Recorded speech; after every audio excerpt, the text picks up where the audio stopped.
What's going on, everybody? So I'm actually at work right now, and since it's pretty slow, I thought I'd give you guys a quick review on Those Who Wish Me Dead. I'm sure that my dad is going to comment and tell me to get to work or something like that, you know, classic dad shit. Alright, so I watched Those Who Wish Me Dead on HBO Max. If y'all want to watch it, it's on there. And this is a film that's written and directed by Taylor Sheridan. And as far as Taylor Sheridan goes as a filmmaker, I've liked pretty much, not everything he's written, but most things that he's written. Sicario, I think, is a pretty well-written film. Hell or High Water is probably, honestly, my favorite script of his. I really enjoyed that film quite a bit.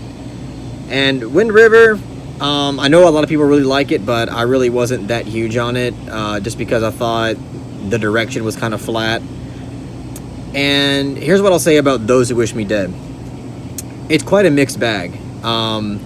There's plenty of things about it that I think is either good or actually pretty great. But there's also a handful of things about it. There goes the phone ringing. Told you I'm at work. I should probably answer that. 1 second. But yeah, as I was saying, there are plenty of things about the film that are either just mediocre or just plain bad. There are some scenes in this film that are actually laughably bad. Whether it's the incredibly obvious CGI fire that's used throughout the film, because this film revolves around, firefighters that fight wildfires. And, fire is like a huge element to this film, and pretty much whenever fire is shown on screen, it's really obvious CGI. And that really takes you out of the film. Or there's this one scene in particular that has to do with lightning. Lightning's used like a few times throughout the film.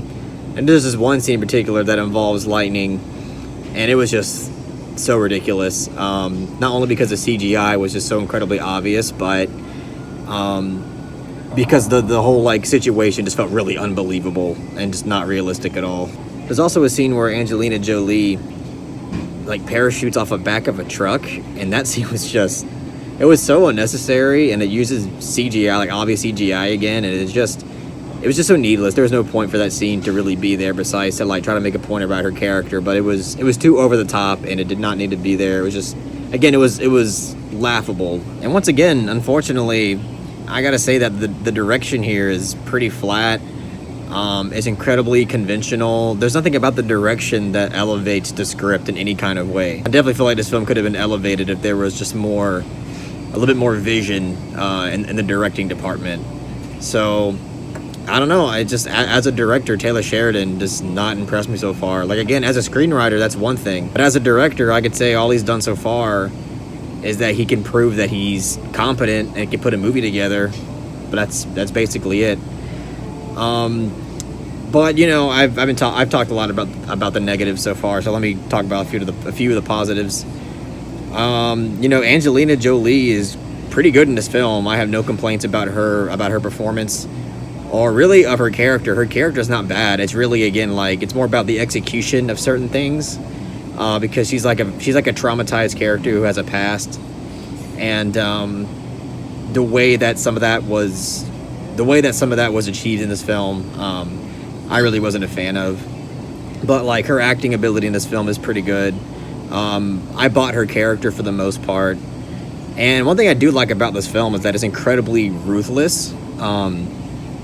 There's a lot of scenes that just don't hold back and really caught me off guard. And overall, it's an entertaining movie. It does enough to, not necessarily make you feel bored. I mean, it might have its moments here and there, and especially once the end hit, the last 3 minutes of the film, once you pretty much already have the conclusion, I basically stopped caring. It's just really boring after that.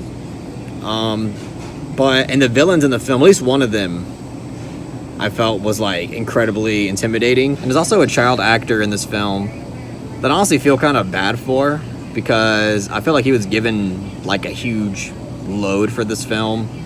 He has to convey he has to express a lot of really heavy emotional scenes that it's just a lot to ask for a kid to emote. And I think he did the best he could with his acting ability. Obviously, I would say at least half of the time he was trying to show emotion. You could tell he's just really trying to act. But again, it's really hard to blame the kid, because I think they just gave him a little too much.